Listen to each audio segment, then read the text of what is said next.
What is going on, Three of a Kind gang? Today is a good day. Welcome back to beautiful Baytown, Texas. It is not sunny today, but it ain't raining. We are working on the not so beautiful Chevy S10, ladies and gentlemen. Got some new tires on there today. Looks great.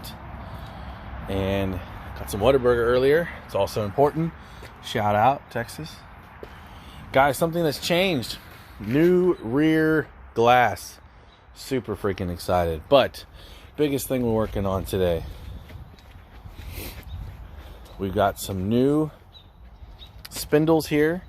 Not new to not new, but new to me. Out of a Chevy Blazer. I've got another one over here that's probably a little bit easier to see what's going on with. That was the back side. Here's the front side. Guys, these are super clean, and they came off of a Blazer just 2 days ago. Pretty much brand new hubs. The brakes are so clean. Like, somebody clearly had painted these black before they put them on, and I appreciate that. It's going to make my life a lot better and easier.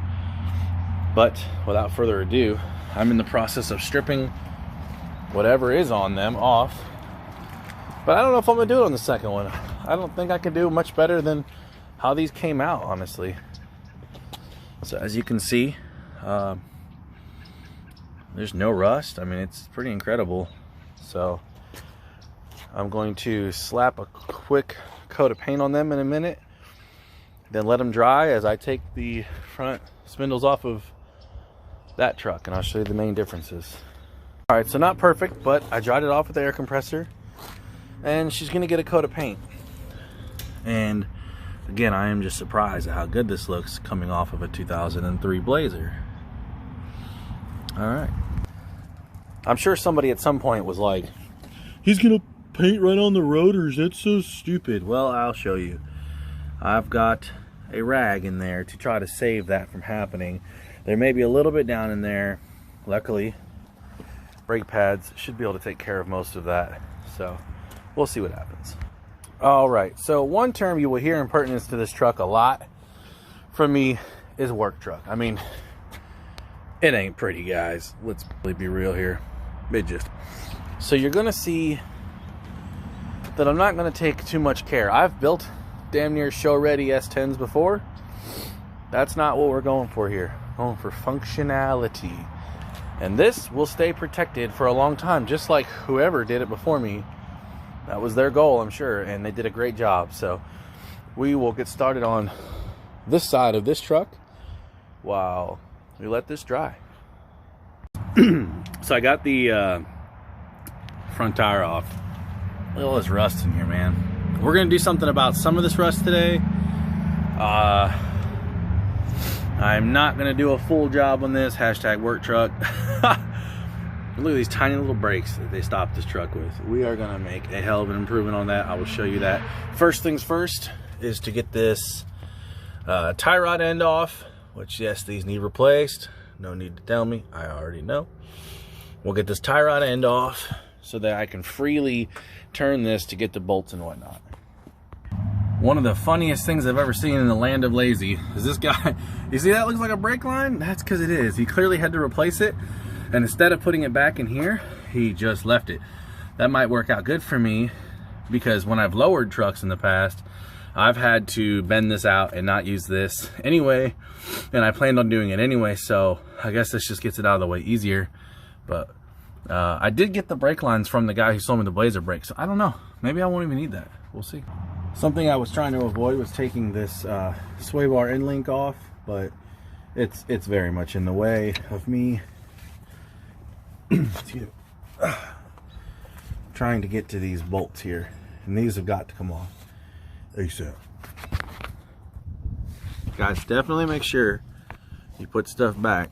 If I can get this to ever focus. There you go, the way you got it, okay? That's important, because I'll know exactly how this gap is filled later. Right there. So anyway, now I'm sure you guys have the greatest, most well-maintained vehicles ever on the planet, and you won't need any of this, but this is a good opportunity here, guys, to get a new brake, to get some new brake fluid in, you know, do a bit of a brake flush. Yeah, but you guys don't need that. I'm sure you get it professionally done all the time, right? Another small thing that needs to happen, this needs to come out to release this, which is the ABS, as you can see there. And that's pretty much it. We'll get that out and get it unhooked. And I don't remember exactly where it hooks in, but it's up here along the frame rail somewhere. I'll get to that. All right, guys, crucial part of the job. Here we go. As you can see, this is almost off. I switched it out so I can drop the control arm slowly without decompressing the spring all the way, or you're gonna have a real rough day. All right, now we're just gonna slowly lower this jack like that, and it's gonna come out, okay? All right, so here is a side-by-side comparison. And first things, you can see that they're not really looking the same, right? But that's good. First thing I'm going to show you is that this has the old school spindle style. You pop this cap off, you pack bearings, you put them in there. This has the kind of Corvette style, the more modern style. 3 bolts in the back that hold it together. I find that to be much easier, much more convenient. You can just change rotors when it's time for brakes. This one you have to change this whole freaking assembly. And the other thing that's going to make a big difference here is you can see this single piston, tiny caliper, so adorable. Boom, dual piston, much bigger caliper, much more surface area. I mean, you can see this has only been rubbing, you know, 1.5 inches of area. This is about 2 inches, and it's about 1 inch bigger overall.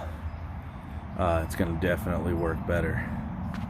Can any of you see something wrong here? See, that says LH. Things poking out that way. See? This one doesn't say, or can't read it if it does.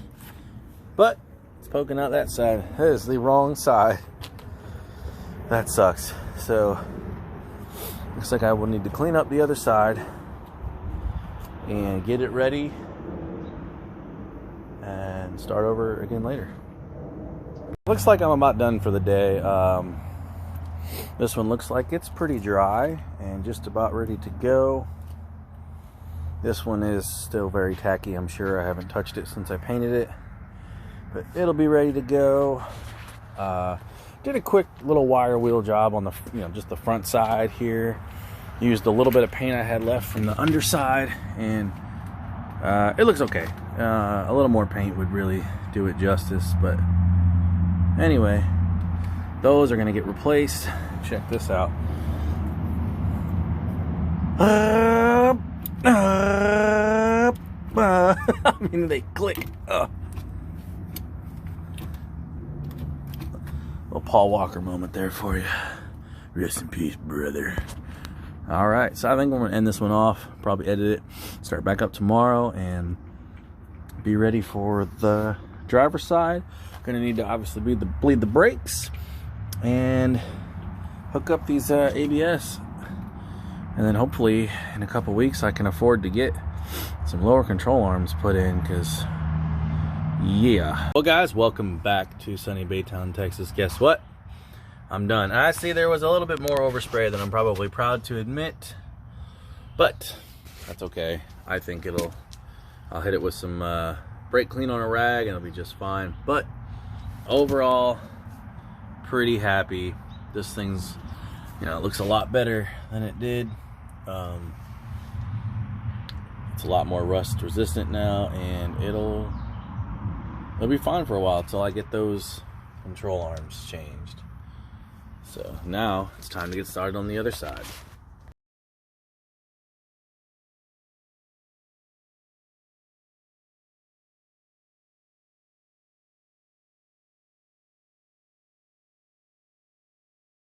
Here we go, 55 to 0, just like that. I mean, they're working good.